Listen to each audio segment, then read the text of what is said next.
বক্তব্যের বিষয় ইত্তেবায়ে সুন্নাহ, অর্থাৎ সুন্নতের অনুসরণ।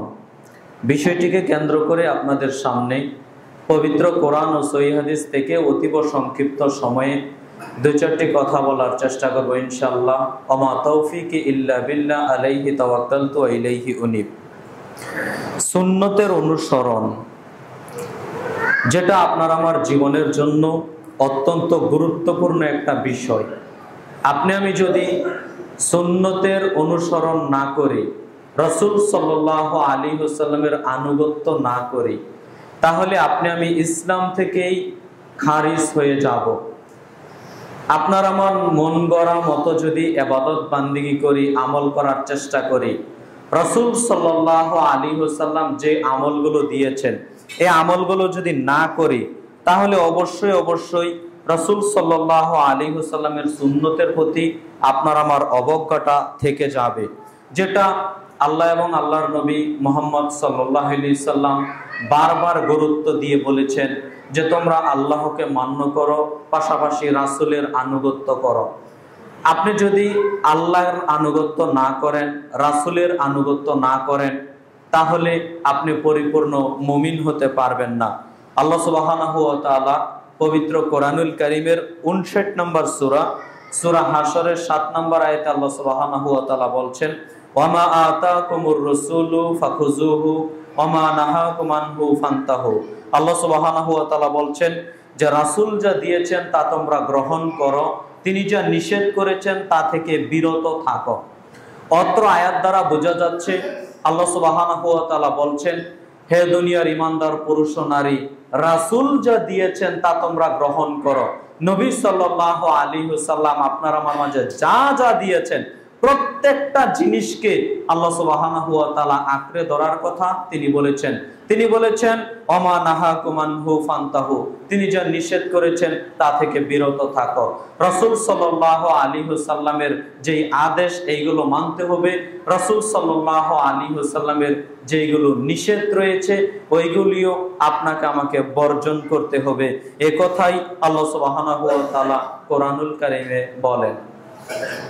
অন্যত্র আল্লাহ সুবহানাহু ওয়া তাআলা বলেন পবিত্র কোরআনুল কারীমের সিরিয়ালে 47তম সূরা মুহাম্মদ আয়াত নাম্বার 33, আল্লাহ সুবহানাহু ওয়া তাআলা বলছেন, ইয়া আইয়ুহাল্লাযীনা আমানু, হে দুনিয়ার ঈমানদার মানুষ, আতিউল্লাহ, তোমরা আল্লাহর আনুগত্য করো, ওয়া আতিউর রাসূল, তোমরা রাসূলের আনুগত্য করো।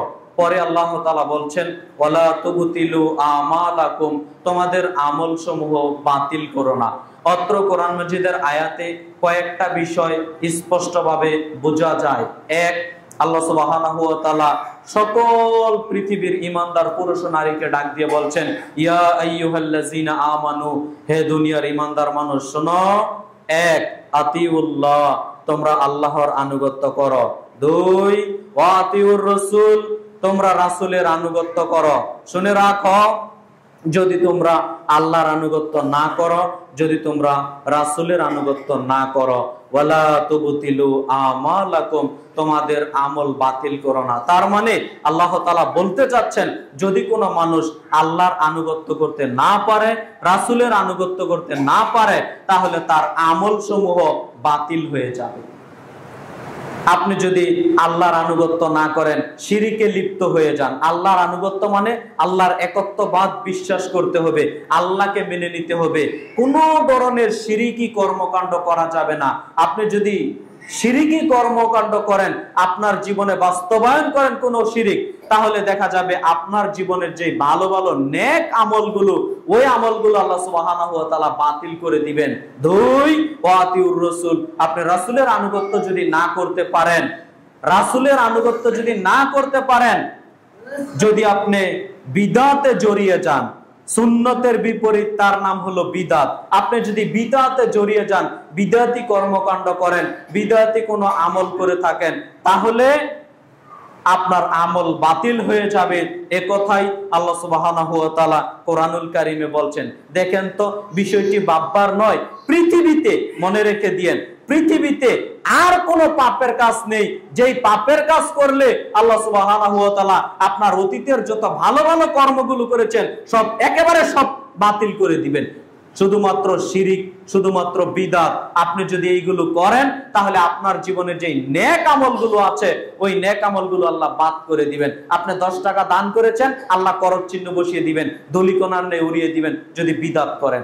আপনি অনেক নেকির কাজ করেছেন, ওযু করে সুন্দর করে 2 রাকাত সালাত আদায় করেছেন, আল্লাহর জিকির আজকার করছেন, তাসবিহ তাহলিল জিকির আজকার করছেন, দান সাদাকা করছেন, মানুষের সাথে হাসি মুখে কথা বলছেন, ভালো ব্যবহার করছেন, আচার আখলাক আদব আখলাক সবকিছু ঠিক আছে, কিন্তু দেখা যাচ্ছে আপনার জীবনে শিরিক বিদআত রয়ে গেল। আপনি শিরিক বিদআত করবেন মানে দেখা যাচ্ছে আপনার জীবনের ওই যে ভালো ভালো আমলগুলো 10 বছর 20 বছর 30-40 বছর ধরে নেকির কাজগুলো করে চলছেন, ওই নেকির কাজগুলো আল্লাহ সুবহানাহু ওয়া তাআলা বরবাদ করে দিবেন। ওই নেকির কাজ আর টিকাতে পারবেন না, ওই নেকির কাজ দিয়ে আর পরকালে আপনি একটুকু ফায়দা নিতে পারবেন না। এটা তো আল্লাহ কোরআন মাজিদে বলে দিচ্ছেন। আপনি শিরিক করবেন, আল্লাহ সুবহানাহু ওয়া তাআলা আপনার আমার জীবনের যে ভালো ভালো নেক আমলগুলো আছেন সমস্ত নেক আমলগুলো আল্লাহ দলিকনার নেই উড়িয়ে দিবেন। দেখেন তো কেমন লাগে। একজন ব্যক্তি চুরি করেছে, কোন একটা বিবরণ আপনি দেখাতে পারবেন না এই চুরি করার কারণে তার 20 বছরের আমল আল্লাহ বাদ করে দিয়েছেন। না, চুরি করেছেন, এটার শাস্তি আছে, এটা পাপ আছে, এই পাপ আল্লাহ সুবহানাহু ওয়া তাআলা আপনার আমলনামায় লিখবেন, বাস শেষ। কিন্তু এর কারণে অতীতে আপনি 2 রাকাত সালাত আদায় করেছেন, ওইটার নাকি আল্লাহ বাদ করে দিবেন, এরকম কোনো বিবরণ নেই। বুঝাতে পারলাম কি? যেই পাপের কাজ করেন না কেন ওইটার শাস্তি, ওইটার পাপ আপনার আমলনামায় লিখা দেওয়া হবে, ওইটা ঠিক আছে। কিন্তু শিরিক করবেন, অতীতের নেকি আল্লাহ বাদ করে দিবেন, বিদআত করবেন, অতীতের নেকি আল্লাহ বরবাদ করে দিবেন। দেখেন বিষয়টি কত জটিল, বিষয়টি কত কঠিন। তাই আসুন সম্মানিত দ্বীনি মুসলিম ভাই বোন, আপনি আমি যেন শিরিক বিদআত থেকে বিরত থাকার চেষ্টা করি। আজকের বক্তব্যের বিষয় ছিল রাসূলের আনুগত্য।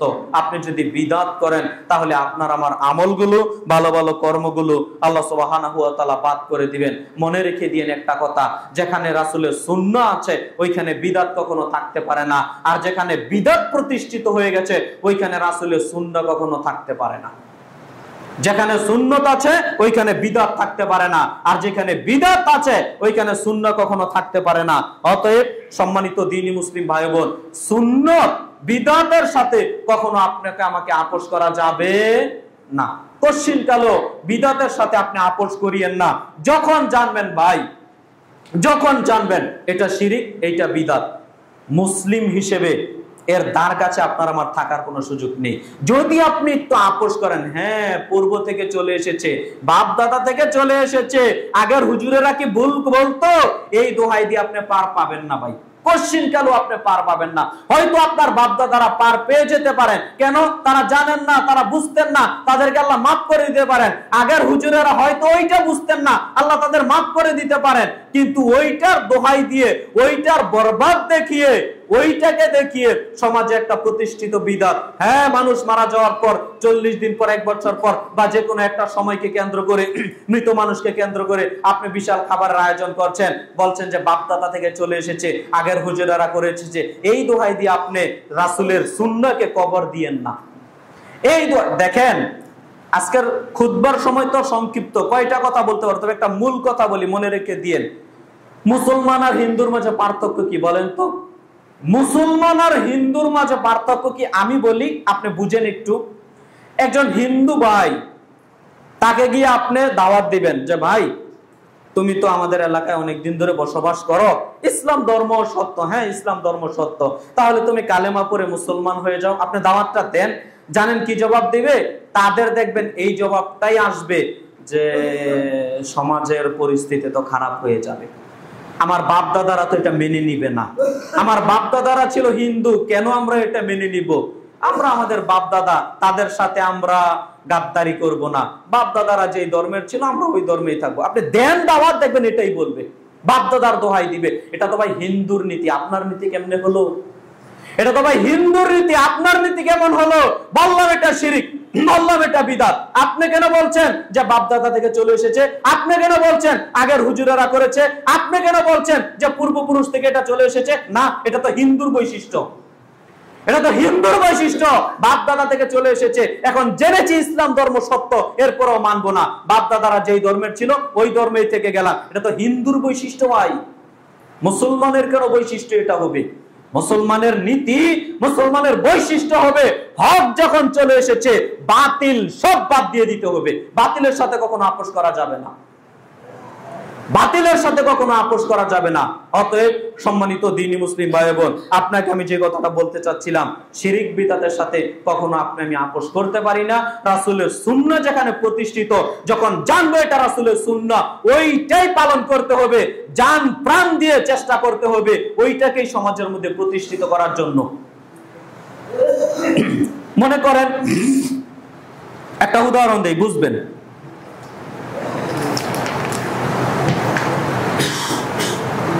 এটা মনে করেন একটা 100 টাকার নোট, পকেটে টাকা নেই তাই এটা দিয়ে উদাহরণ দিচ্ছি। এটা মনে করেন একটা 1000 টাকার নোট বা 100 টাকার নোট। তো এই 100 টাকার নোটটা দিয়ে আমি আপনাদের এই টেকপাড়া গ্রামের একটা দোকানে যাব। দোকানে গিয়ে বলবো যে আমাকে অমুক অমুক নাস্তা দাও বা অমুক অমুক জিনিস দাও, দিবে না ভাই? দিবে। তো ওই খাবারগুলো খেয়ে আমার কি পেট ভরবে না? ক্ষুধা নিবারণ হবে না? আচ্ছা হলো, বাস রেখে দিলাম এই কথা। এই টাকাটা বাদ, আমার কাছে 10 বান্ডেল টাকা আছে, 1 কোটি টাকা আছে। 1 কোটি টাকার একটা টাকাও ভালো না, জাল টাকা। 1 কোটি টাকা আছে আমার কাছে, একটা টাকাও ভালো না, জাল টাকা। যখন দোকানদার বুঝতে পারবে যে আমি তাকে জাল টাকা দিয়ে তার কাছ থেকে মাল কিনতে চাচ্ছি, দোকানদার কি নিবে? দোকানদার নিবে? আমি যদি বলি আরে বলো কি, আমিও তো আরেকজনের কাছ থেকে নিয়েছি, তুমি নাও, এই টাকা তো অনেক বছর থেকে চলছে, তুমি নাও, নিবে? নিবে না। ওইখানে বাপদাদার দোহাই দেখান, ওইখানে বলেন না আপনি, কেননা আমিও তো আরেকজনের কাছ থেকে নিয়েছি, এই টাকা তো আরো কয়েক বছর থেকে চলছে, নাও এই টাকাটা নাও, নিবে না। বেশি জোরাজোরি করলে পুলিশের হাতে ধরিয়ে দিবে। কথা বুঝছেন? বেশি যখন জোরাজোরি করবেন যে জাল টাকা তোমাকে নিতেই হবে, তখন ও কি করবে? ও আইনের আশ্রয় নিবে। তো জাল আমল দিয়ে, ভুয়া আমল দিয়ে, যে আমল রাসূল করেননি, যে আমল আল্লাহ শিক্ষা দেননি, ওই আমল দিয়ে, ওই ভুয়া বাতিল আমল দিয়ে কিয়ামতের মাঠে কি করে পার পাবেন আপনি বলেন? কি করে পার পেতে পারেন বলেন? তো এইটা তো বুঝেন, দুনিয়ার ব্যাপারে জাল টাকা চলে না, জাল আমল চলতে পারে? জাল টাকা দুনিয়াতে চলে না, জাল আমল চলতে পারে?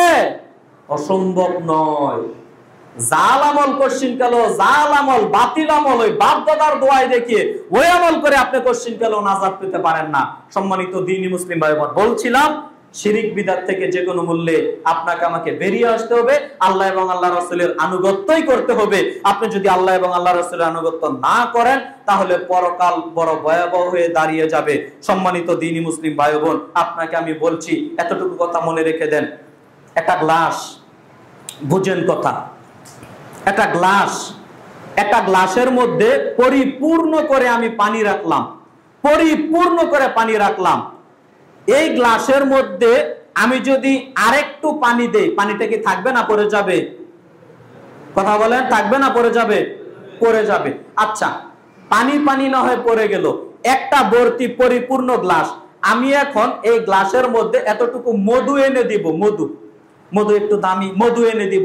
আচ্ছা বলেন তো, মধুটা দেওয়া মাত্র যেই পরিমাণ মধু দিব, ওই পরিমাণ পানি থাকবে না পড়ে যাবে? পড়ে যাবে না? মধু যেহেতু বাড়ি, মধুটা থেকে যাবে, কিন্তু ওই পরিমাণ পানি থাকবে না পড়ে যাবে? পড়ে যাবে।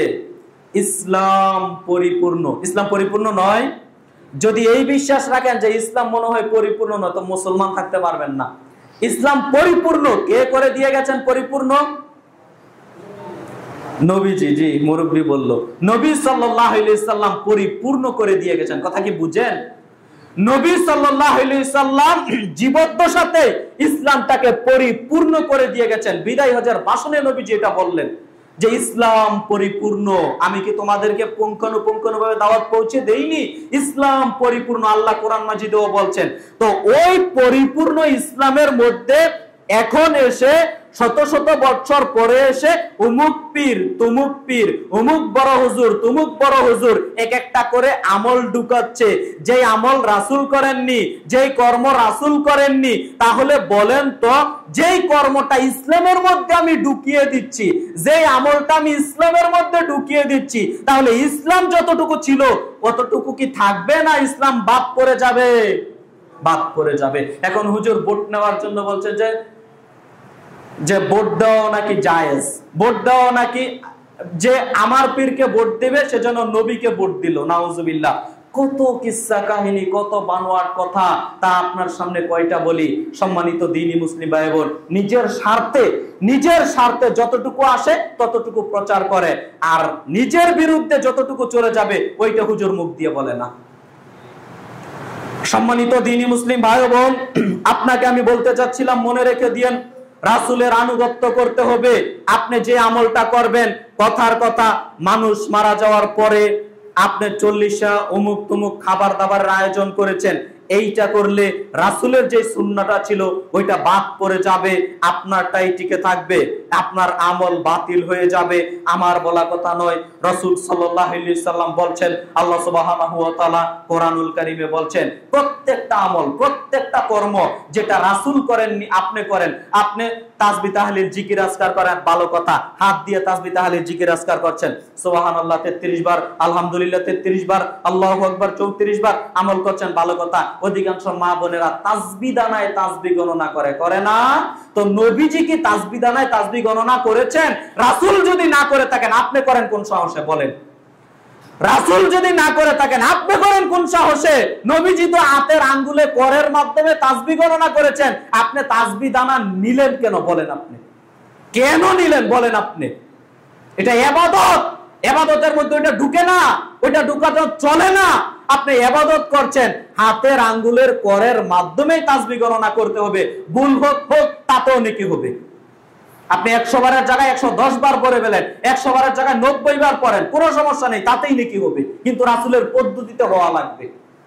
আমার গত সপ্তাহের জুমার খুতবা ছিল যে ইবাদত কবুলের শর্তগুলো, মৌলিক যে শর্তগুলো, এই শর্তগুলো এই বিষয়ে আলোচনা করেছি।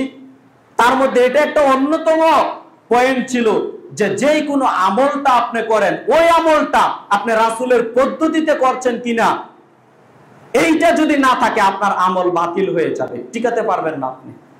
রাসূলের অনুসরণ এটা থাকতেই হবে। সম্মানিত দ্বীনি মুসলিম ভাই বোন, আমি বলছিলাম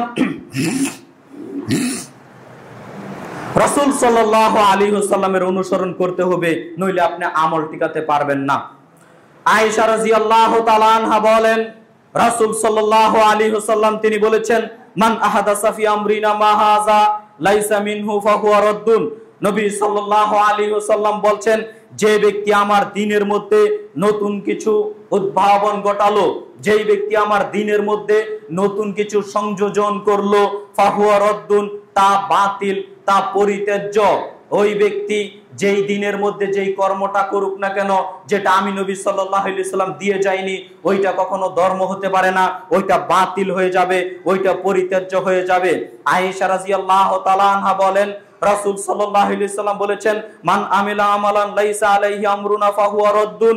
যেই ব্যক্তি এই দ্বীনের মধ্যে এমন কোন আমল করলো, এমন কোন কর্ম করলো, যেই কর্মের নির্দেশনা আমি নবী সাল্লাল্লাহু আলাইহি ওয়াসাল্লাম দেইনি, ফাহুয়া রাদ্দুন, তা বাতিল, তা প্রত্যাখ্যাত। সম্মানিত দ্বীনি মুসলিম ভাই বোন, মুসলিম হাদিস নাম্বার 1718।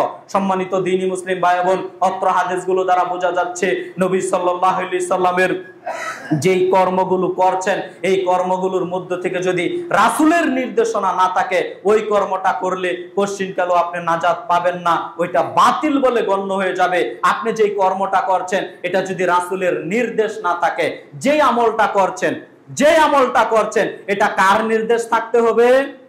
রাসূলের নির্দেশ থাকতে হবে। যে আমলটা করছেন এতে রাসূলের নির্দেশ থাকা লাগবে, রাসূলের বলা থাকা লাগবে যে তোমরা এই আমলটাও করো। আপনি রাসূলের কোনো নির্দেশ পাবেন না, সাহাবায়ে কেরামের কোনো আমল পাবেন না। আপনি পরবর্তী প্রজন্মে এসে কোনো আমলকে বানিয়ে নিবেন, ইবাদত বান্দিগি রূপে এটাকে প্রতিষ্ঠিত করে আমল করবেন। এই আমল দিয়ে কোশ্চিনকাল আপনি নাজাত পাবেন না, বরং এটা প্রত্যাখ্যাত, এটা বাতিল বলে গণ্য হবে। এ কথা নবী সাল্লাল্লাহু আলাইহি ওয়াসাল্লাম তিনি বলছেন। সম্মানিত দ্বীনি মুসলিম ভাই বোন, রাসূলের আনুগত্য করতে হবে যে কোনো মূল্যে। আবু হুরায়রা রাদিয়াল্লাহু তাআলা আনহু বলেন, রাসূল সাল্লাল্লাহু আলাইহি ওয়াসাল্লাম বলেছেন, কুল্লু উম্মতি ইয়াদখুলুনাল জান্নাহ। নবী সাল্লাল্লাহু আলাইহি ওয়াসাল্লাম বলছেন যে আমার প্রত্যেকটা উম্মত জান্নাতে প্রবেশ করবে। তিনি বলছেন আমার প্রত্যেকটা উম্মত জান্নাতে প্রবেশ করবে, ইল্লা মান আবা, তবে আবা ব্যতীত। কিলা ওয়া মান আবা, আল্লাহ রাসূল আবা কে? কে অস্বীকৃতি জানায় জান্নাতে যাওয়ার? নবী সাল্লাল্লাহু আলাইহি সাল্লাম বলছেন কুল্লু উম্মতি ইয়াদখুলুনাল জান্নাহ, আমার প্রত্যেকটা উম্মতি জান্নাতে যাবে, বলি সুবহানাল্লাহ। এরপরে তিনি বলছেন ইল্লামান আবা, তবে আবা ব্যতীত, আবা জান্নাতে যেতে পারবে না। সাহাবায়ে কেরাম বুঝতে পারলেন না ভাষাটা, তখন তিনি বললেন, সাহাবায়ে কেরাম বললেন আল্লাহ রাসূল আবা কে?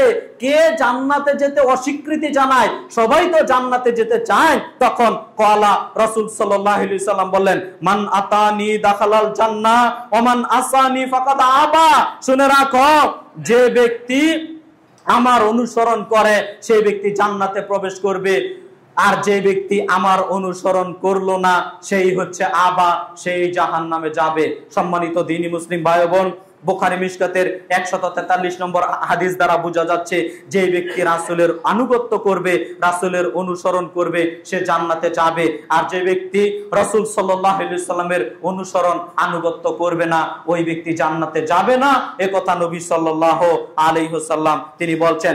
আপনাকে আমি দেখাই রাসূল সাল্লাল্লাহু আলাইহি সাল্লামের কত নির্দেশ সাহাবায়ে কেরাম কিভাবে পালন করতেন। আপনি আমি তো মন গড়া আমল করছি, অনেক কথা বলছি, রাসূল না করলে কি হবে, এটা তো করছি, এটা তো দেখা যাচ্ছে ভালো একটা আমল, এটা তো দেখা যাচ্ছে ভালো একটা কর্ম, এটা করলে সমস্যা কি? অনেক নানান যুক্তি, নানান বাহানা দেখিয়ে সমাজের মধ্যে বিদআত প্রতিষ্ঠিত রাখছি। আপনাকে আমি দেখাই রাসূলের আনুগত্য আপনি কিভাবে করবেন। জাবের রাদিয়াল্লাহু তাআলা আনহু বলেন, একদিন ওমর রাদিয়াল্লাহু তাআলা আনহু একটা তাওরাতের গ্রন্থের চটি ওমর রাদিয়াল্লাহু তাআলা আনহু পড়ছেন। একটা তাওরাতের গ্রন্থের চটি ওমর রাদিয়াল্লাহু তাআলা আনহু পড়ছেন।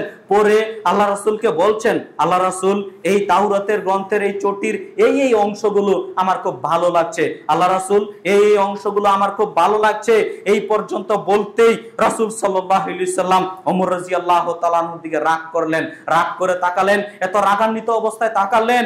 নবী সাল্লাল্লাহু আলাইহি সাল্লাম ওমর রাদিয়াল্লাহু তাআলা আনহুকে লক্ষ্য করে বললেন, শোনো, লাউ কানা মূসা হাইয়ান, তুমি তো তাওরাতের একটা চটি অংশ পড়ে আমার সাথে বলছো যে এই অংশগুলো আমার খুব ভালো লাগছে। শুনে রাখো, লাউ কানা মূসা হাইয়ান, আজকে যদি স্বয়ং মূসা আলাইহিস সালাম নিজে জীবিত হয়ে যান, শুনে রাখো, আজকে যদি স্বয়ং মূসা আলাইহিস সালাম নিজে জীবিত হয়ে যান, তাওরাত কার উপর নাজিল হয়েছে?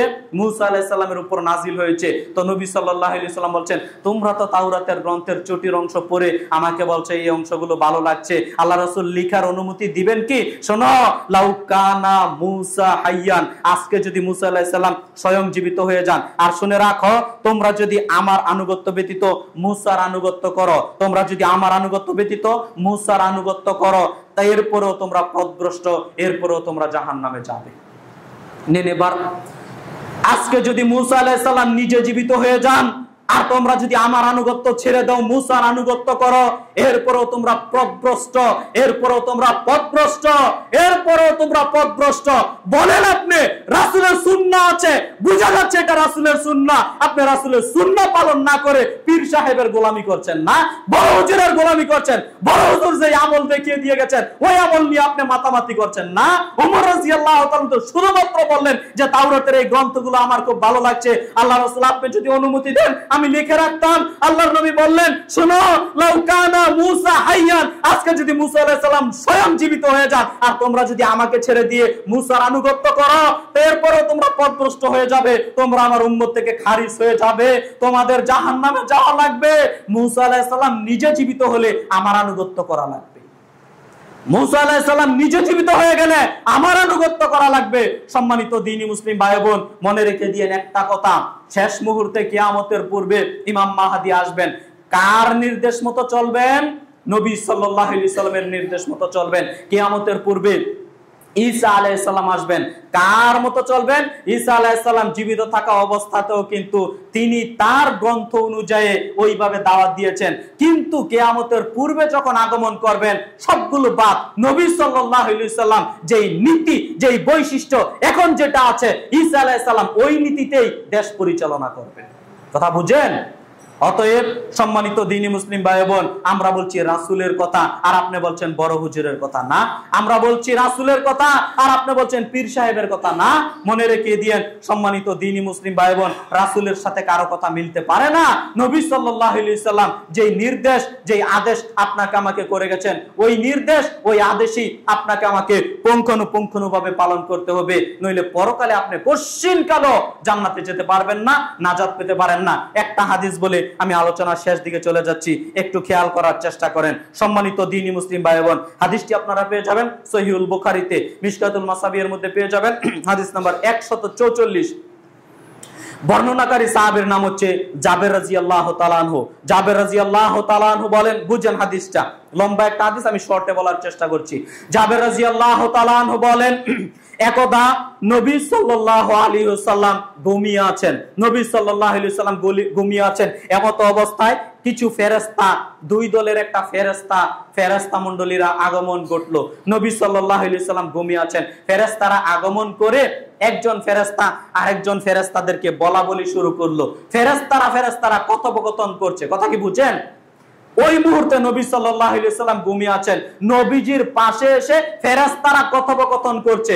একদল ফেরেশতা আরেকদল ফেরেশতাদেরকে বলছে, শোনো, নবীজি যিনি ঘুমিয়ে আছেন না, তাকে নিয়ে একটা উদাহরণ আছে, তোমরা কি শুনবে? তখন একদল ফেরেশতা বলছে যে উদাহরণটা বলার আগে তো উদাহরণটা যেহেতু বলবে তো মনে রেখে দাও, নবী সাল্লাল্লাহু আলাইহি ওয়াসাল্লাম তো ঘুমিয়ে আছেন, তিনি তো শুনবেন না কোনো কিছু। আরেকদল ফেরেশতার জবাব দিচ্ছে, না না না, তিনি ঘুমিয়ে আছেন, বরং তার অন্তর হৃদয় জাগ্রত, আমরা যে কথাগুলো বলবো নবী সাল্লাল্লাহু আলাইহি ওয়াসাল্লাম এই কথাগুলো শুনবেন। নবী সাল্লাল্লাহু আলাইহি ওয়াসাল্লাম ঘুমিয়ে আছেন, ফেরেশতারা আগমন করে একজন ফেরেশতা আরেকজন ফেরেশতাদেরকে বলা বলি শুরু করলো। ফেরেশতারা কথোপকথন করছে, কথা কি বুঝেন? ওই মুহূর্তে নবী সাল্লাল্লাহু আলাইহি ওয়াসাল্লাম ঘুমিয়ে আছেন, নবীজির পাশে এসে ফেরেশতারা কথোপকথন করছে। একদল ফেরেশতা আরেকদল ফেরেশতাদেরকে বলছে, শোনো, নবীজি যিনি ঘুমিয়ে আছেন না, তাকে নিয়ে একটা উদাহরণ আছে, তোমরা কি শুনবে? তখন একদল ফেরেশতা বলছে যে উদাহরণটা বলার আগে তো উদাহরণটা যেহেতু বলবে তো মনে রেখে দাও, নবী সাল্লাল্লাহু আলাইহি ওয়াসাল্লাম তো ঘুমিয়ে আছেন, তিনি তো শুনবেন না কোনো কিছু। আরেকদল ফেরেশতার জবাব দিচ্ছেন, না না না, তিনি ঘুমিয়ে আছেন, বরং তার অন্তর হৃদয় জাগ্রত, আমরা যে কথাগুলো বলবো নবী সাল্লাল্লাহু আলাইহি ওয়াসাল্লাম এই কথাগুলো শুনবেন। আমরা যে কথাগুলো বলবো তিনি এই কথাগুলো শুনবেন, শ্রবণ করবেন। তখন ফেরেশতারা, একদল ফেরেশতা বলা বলি করা শুরু করে দিল। কি? একদল ফেরেশতা বলছে নবী সাল্লাল্লাহু আলাইহি ওয়াসাল্লামকে নিয়ে একটা উদাহরণ আছে। কি উদাহরণ? উদাহরণটা হলো এরকম, তারা ফেরেশতারা বলা বলি করলো, উদাহরণটা এরকম, একজন ব্যক্তি একটা ঘর নির্মাণ করলো। বুঝেন উদাহরণটা? একজন ব্যক্তি একটা ঘর নির্মাণ করলো, ঘর নির্মাণ করার পর ভাবলো যে কিছু মানুষকে এই ঘরের মধ্যে খাওয়া দাওয়া করাবো। এই চিন্তা ভাবনা করে একজন ব্যক্তি ঘর নির্মাণ করে খাবার দাবার পাকশাক করে ওই ঘরের মধ্যে রাখলো। রাখার পর আরেকজন ব্যক্তিকে বলল, যাও তুমি রাস্তাতে চলে যাও, রাস্তাতে গিয়ে যাকে দেখবে ডাকবে এই ঘরে এসে যেন খাবার খায়। কথা কি বুঝলেন এতটুকু? যাকে ডাকবে দাওয়াত দিবে ও যেন এসে খাবার খায়, কোনো টাকা পয়সা কোনো কিছু লাগবে না, ও যেন এসে খাবার খায়। তো এই পর্যন্ত বলতেই ফেরেশতারা বলা বলি শুরু করলো, শোনো, যখন এই ব্যক্তির ডাকে সাড়া দিবে, যেই ব্যক্তি ডাকে সাড়া দিবে, যখন আহ্বান জানাবে, এখানে একটা ঘর করা হয়েছে, এখানে খাবার দাবারের ব্যবস্থা, আপনি মেহমান হিসেবে আসেন, খাবার খান। যেই ব্যক্তি আহ্বান শুনে আসবে ওই ব্যক্তি খাবার খাবে না, ওই ব্যক্তি খাবার ভক্ষণ করলো। আর যেই ব্যক্তি সাড়া দিল না, ওই ব্যক্তি ঘরেও আসলো না, খাবারও ভক্ষণ করলো না। কথা কি বুঝলেন? এতটুকু বলা হলো। তখন আরেক দল ফেরেশতা বলা শুরু করলো, এটার ব্যাখ্যা কি? এটা কেন বললা? এটার ব্যাখ্যা কি? তখন আরেক দল ফেরেশতা ব্যাখ্যা করে বলছে, শোনো, এই যে ঘরটা না, এই ঘরটার নাম হচ্ছে জান্নাত। এই যে ঘরটা না, এই ঘরটার নাম হচ্ছে জান্নাত। আর যাকে আহ্বান করা হলো, ডাকার জন্য পাঠিয়ে দেওয়া হলো, ইনি হচ্ছেন নবী সাল্লাল্লাহু আলাইহি ওয়াসাল্লাম। আর এই ঘর, এই খাবার দাবার যিনি আপ্যায়ন করলেন তিনি হলেন স্বয়ং আল্লাহ। এই পর্যন্ত উদাহরণ দিয়ে ফেরেশতারা বুঝাতে চাইলেন, শোনো, যাকে প্রেরণ করা হলো মেহমানকে ডেকে আনার জন্য, তিনি হলেন নবী সাল্লাল্লাহু আলাইহি ওয়াসাল্লাম। আর ঘরের ভিতর যে খাবার দাবার আছে এটা হলো জান্নাত, আর এইগুলোর ব্যবস্থাপনা যিনি করলেন তিনি হচ্ছেন স্বয়ং আল্লাহ। যেই ব্যক্তি আহ্বানের সাড়া দিবে ও ঘরের ভিতরে প্রবেশ করতে পারবে, ও খাবারও খেতে পারবে। আর যে ব্যক্তি আহ্বানের সাড়া দিল না, ও ঘরের ভিতরেও আসতে পারলো না, ও খাবারও খেতে পারবে না। নবী সাল্লাল্লাহু আলাইহি ওয়াসাল্লামকে প্রেরণ করা হয়েছে পৃথিবীর বুকে।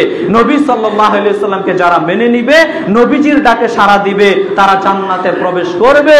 আর নবীজির ডাকে যারা সাড়া দিবে না, তারা জান্নাতে প্রবেশ করবে না। কথা কি বুঝলেন? নবী সাল্লাল্লাহু আলাইহি ওয়াসাল্লামকে সামনে রেখে এই উদাহরণটা পেশ করলেন। হাদিসটি বুখারীতে বর্ণিত হয়েছে। সম্মানিত দ্বীনি মুসলিম ভাই বোন, হাদিসের শেষ বাক্যে একটা কথা বলা আছে কি, ওয়া মুহাম্মাদুন ফারকুন বাইনান নাস। মুহাম্মদ সাল্লাল্লাহু আলাইহি ওয়াসাল্লাম হচ্ছেন সমস্ত পৃথিবীর মানুষের মধ্যে পার্থক্য সৃষ্টিকারী। অন্য বর্ণে এসেছে মুসলমান আর হিন্দু, মুসলমান আর ইহুদি খ্রিস্টান, অমুসলিমদের মধ্যে পার্থক্য সৃষ্টিকারী, তার নাম হলো মুহাম্মদ সাল্লাল্লাহু আলাইহি ওয়াসাল্লাম। অর্থাৎ এক কথায় বুঝেন, পৃথিবীর সকল মানুষের মধ্যে পার্থক্য সৃষ্টি করে দিবে, তার নাম হচ্ছে মুহাম্মদ সাল্লাল্লাহু আলাইহি ওয়াসাল্লাম। দুই ভাবে বিভক্ত। এক, যারা মুহাম্মদ সাল্লাল্লাহু আলাইহি ওয়াসাল্লামকে মেনে নিবে তারা এক দল। দুই, যারা মুহাম্মদ সাল্লাল্লাহু আলাইহি ওয়াসাল্লামকে মেনে নিবে না তারা আরেক দল। এক দল জান্নাতে যাবে, আরেক দল জাহান্নামে যাবে। এবার বলেন তো, রাসূলের আনুগত্য করলে জান্নাত পাওয়া যাবে না ইনশাআল্লাহ? আর আনুগত্য না করলে জান্নাত না জাহান্নাম? জাহান্নাম। অতএব সম্মানিত দ্বীনি মুসলিম ভাই বোন, রাসূলের আনুগত্য করার চেষ্টা করবেন। রাসূলের আনুগত্য যদি নিজের ভিতর না থাকে, রাসূলের আনুগত্য যদি নিজের ভিতর না থাকে, আপনি জান্নাতে যেতে পারবেন না। অতএব পুঙ্খানুপুঙ্খানুভাবে রাসূল সাল্লাল্লাহু আলাইহি ওয়াসাল্লামের আদর্শ, ইত্তেবায়ে সুন্নাহ, রাসূলের আনুগত্য নিজের ভিতরে আনার চেষ্টা করবেন। আল্লাহ সুবহানাহু ওয়া তাআলা আপনাদের আমাদের সবাইকে রাসূলের আনুগত্য করার তৌফিক দান করুক। সবাই বলি আল্লাহুম্মা আমিন। সম্মানিত দ্বীনি মুসলিম ভাই বোন, আর একটা লম্বা হাদিস ছিল, ওই হাদিসটা আমি 1 মিনিটে বলে চেষ্টা করছি শেষ করে দেওয়ার জন্য। শুনেন, হাদিসটা শুনলে রাসূলের প্রতি আনুগত্য আরেকটু বেড়ে যাবে। আপনাকে আমি সংক্ষিপ্তভাবে বলি। আনাস রাদিয়াল্লাহু তাআলা আনহু বলেন, লম্বা হাদিস, শর্টে বলছি। আনাস রাদিয়াল্লাহু তাআলা থেকে হাদিসটি বর্ণিত। হাদিসটি বুখারী মুসলিম মিশকাতের 145 নম্বর হাদিসে বর্ণিত হয়েছে। আনাস রাদিয়াল্লাহু তাআলা আনহু বলেন যে একদল লোক নবী সাল্লাল্লাহু আলাইহি ওয়াসাল্লামের স্ত্রীগণের নিকট আগমন করলেন। স্ত্রীগণের নিকট আগমন করে বললেন যে, হে উম্মুল মুমিনিন, রাসূলের স্ত্রী, আমাদের মা, আপনি বলেন তো নবী সাল্লাল্লাহু আলাইহি ওয়াসাল্লাম রাতে আর দিনে কি কি আমল করতেন, আমাদের একটু বলেন তো। তখন রাসূলের স্ত্রীগণেরা, আমাদের মায়েরা, তারা বলে দিল যে আল্লাহ রাসূল রাতে আর দিনে এই আমল করেন। বলে দেওয়া হলো যে আল্লাহ রাসূল রাতে আর দিনে এই এই আমল করেন। তো ওই 3 জন লোক বলা বলি শুরু করে দিল, রাসূলের তো আগের পাপ পরের পাপ সব পাপ ক্ষমা, রাসূলের অল্প আমল করলেই চলে। মানে আমল যখন পেশ করা হলো, তারা এইটা উপলব্ধি করলো রাসূল অল্প আমল করেন, আর রাসূলের অল্প আমল করলেও চলবে। কেন? রাসূলের আগের পাপ পরের পাপ সব পাপ ক্ষমা, আমাদের তো আর আগের পাপ পরের পাপ ক্ষমা নয়, আমাদের আমল বেশি করতে হবে, রাসূলের আনুগত্য না। দেখেন কথার মধ্যে কথা, আমাদের আমল একটু বেশি করতে হবে। এই পর্যন্ত বলে 3 জন ব্যক্তি 3টা মন্তব্য পেশ করলো। একজন ব্যক্তি মন্তব্য পেশ করলো, আচ্ছা ঠিক আছে, আমি আজকের পর থেকে সারা রাত তাহাজ্জুদের সালাত আদায় করব, একদিনও ঘুমাবো না, এক রাতও আর ঘুমাবো না। বুঝেন, আল্লাহ রাসূল তো সারা রাত তাহাজ্জুদ পড়তেন না, রাতের কিছু অংশ তাহাজ্জুদ পড়তেন। তো ওই সাহাবী বলছে যে আমি আজকের পর থেকে সারা রাত প্রত্যেকদিন তাহাজ্জুদের সালাত আদায় করব। কথা বুঝেন? দ্বিতীয় জন বলল, আচ্ছা ঠিক আছে, আমি আজকের পর থেকে প্রত্যেক দিন নফল সিয়াম পালন করব, একদিনও নফল সিয়াম ছাড়বো না। তার মানে প্রত্যেক দিন রোজা, প্রত্যেক দিন রোজা। কথা বুঝেন? প্রত্যেক দিন একাধারে রোজা রাখা হারাম। টিভিতে দেখা যায় যে একজন ব্যক্তি 5 বছর ধরে একাধারে রোজা রাখছে, এই রকম নিউজ শুনবেন না। এই রকম যারা আমল করে তাদের আমল আল্লাহর দরবারে কবুল হবে না। সাহাবী বলল, আচ্ছা ঠিক আছে, আজকের পর থেকে সারা রাত তাহাজ্জুদের সালাত আদায় করব। দ্বিতীয় জন বলল, আচ্ছা ঠিক আছে, আজকের পর থেকে প্রত্যেকদিন নফল রোজা থাকবো। আল্লাহর নবী কি প্রত্যেকদিন নফল রোজা রাখতেন? না, তিনি সোমবার বৃহস্পতিবার দিন, এই 2 দিন সপ্তাহের মধ্যে সিয়াম পালন করতেন।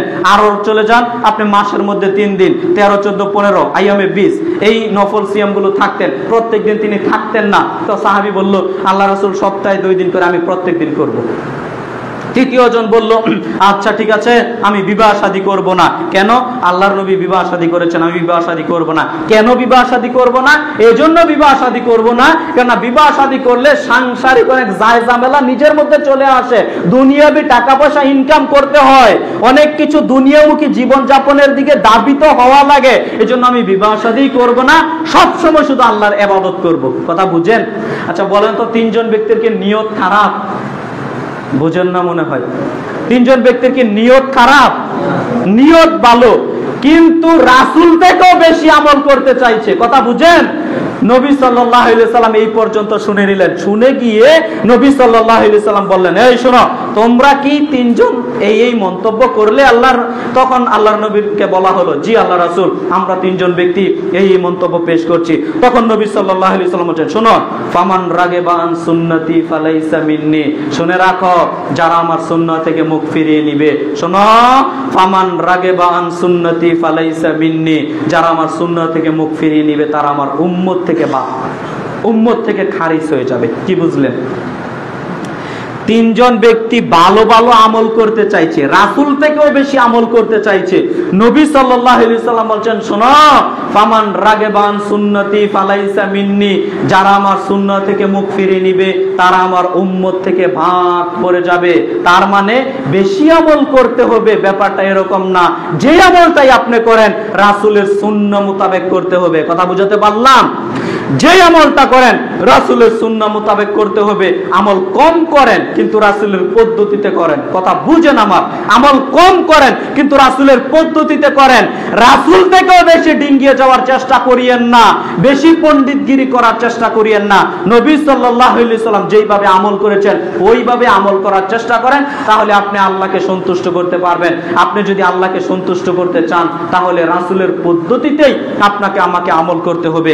সম্মানিত দ্বীনি মুসলিম ভাই বোন, আপনার সামনে আমি বলছিলাম ইত্তেবায়ে সুন্নাহ, রাসূলের আনুগত্য।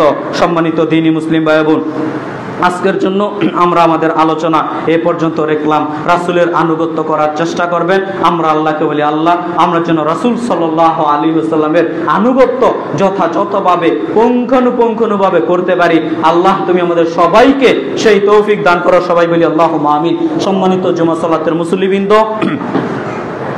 আমার জরুরি দুই একটা কথা, যে কথা বলার জন্য আপনাদের নিকট আজকে আসলাম। আমি আপনাদের এলাকার সন্তান, আমাকে তো সবাই চিনেন না? পাশ থেকে আসলাম। আমি কিন্তু খুতবা দাওয়াত দেওয়া লাগে না, এমনি আসলাম। আপনাদের ইমাম সাহেবকে গতকাল ফোন করলাম যে শেখ আমি আপনাদের এখানে খুতবা দিতে চাই, তো আলহামদুলিল্লাহ ইনিও বললেন আসেন, সমস্যা নেই।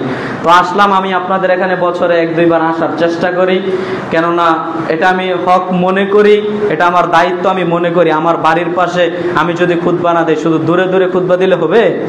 তো আমি দায়িত্ব মনে করেই নিজ থেকে আপনাদের এখানে আসার চেষ্টা করি। আমার জন্য দোয়া করবেন। আমি প্রাণ খুলে আপনাদের জন্য খাস করে দোয়া করি। আল্লাহ সুবহানাহু ওয়া তাআলা আপনাদের আমাদের সবাইকে একসাথে মিলেমিশে দুনিয়াতে যেভাবে বসবাস করছি আমরা সবাই যেন এমনভাবে জান্নাতে বসবাস করতে পারি। আল্লাহ তুমি আমাদের সবাইকে সেই তৌফিক দান করো। সবাই বলি আল্লাহুম্মা আমিন। আমার একটা প্রতিষ্ঠিত মাদ্রাসা আছে যার নাম ইমাম বুখারী রাহিমাহুল্লাহ মডেল মাদ্রাসা, যেটা মাতাইনে অবস্থিত। আমি এই মাদ্রাসার জন্যই মূলত আপনাদের কাছে দোয়া চাইতে আসি। আপনারা প্রাণ খুলে দোয়া করবেন এবং বিশেষ করে প্রাণ খুলে দোয়া করবেন। বিশেষ করে যদি কোনো বাচ্চা ভর্তি করাতে চান আপনারা নিয়ে যাবেন। আমাদের এখানে আরবি, বাংলা, অঙ্ক, ইংরেজি সব সাবজেক্টই লেখাপড়া করানো হয়। আর যেহেতু পাশে হয়তো একটু কষ্ট হবে, এরপরেও সমস্যা নেই, এটা কোনো কষ্টই না। আপনি জানেন আমরা যখন প্রত্যন্ত অঞ্চলে যাই, অন্য অন্য এলাকাতে যাই, একেবারে 10-20 কিলোমিটার দূরে গিয়ে তারা আহলে হাদিস প্রতিষ্ঠান খুঁজে পায় না। কথা বুঝেন? 10-20 কিলোমিটার দূরে গিয়ে আহলে হাদিস প্রতিষ্ঠান খুঁজে পায় না, কত কষ্ট ক্লেশ করে পড়ালেখা করায়। তো এখানে তো বাড়ির পাশে, আপনি চাইলেই আপনার সন্তানকে আপনি ভর্তি করাতে পারেন আমাদের ইমাম বুখারী রাহিমাহুল্লাহ মডেল মাদ্রাসায়। আমাদের মাদ্রাসায় আমাদের বাচ্চাদেরকে আমরা কিভাবে লেখাপড়া করাই এটা এতটুকু বলার সুযোগ রাখি না, আমি বলতেও পারবো না। তবে আপনি যদি কোনোদিন প্রতিষ্ঠানে যান, গিয়ে একটু খোঁজ খবর নেন, তাহলে কিছুটা আপনার ধারণাতে ইনশাল্লাহ আসবে। আমরা চেষ্টা করি আমাদের জায়গা থেকে আমাদের প্রত্যেকটা বাচ্চাদেরকে উন্নত মানের শিক্ষা দেওয়ার জন্য আমাদের এখানে ভিন্ন ভিন্ন ধাপে শিক্ষক দেওয়া আছে। যারা বাংলা পড়াবে, যে শুধু বাংলার ব্যাপারে, যে অঙ্ক পড়াবে শুধু অঙ্কই, যে আরবি পড়াবে আরবির ব্যাপারে শুধু আরবি। এজন্য আপনারা আপনাদের সন্তানদেরকে দেওয়ার জন্য চেষ্টা করবেন। আমাদের এখানে ছেলে মেয়ে উভয় শাখা আছে, ছেলে মেয়ে একসাথে সমস্যা নেই, দুইটাই চলে।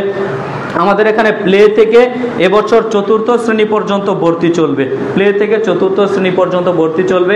যে সমস্ত বাচ্চার বয়স বিশেষভাবে 3-এর পর 3, 4, 5, 6 লেখাপড়া করেন, আপনারা অতি দ্রুত এখন থেকেই আমাদের প্রতিষ্ঠানে ভর্তি করাতে পারবেন।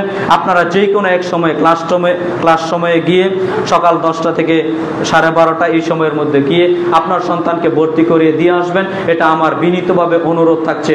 আমরা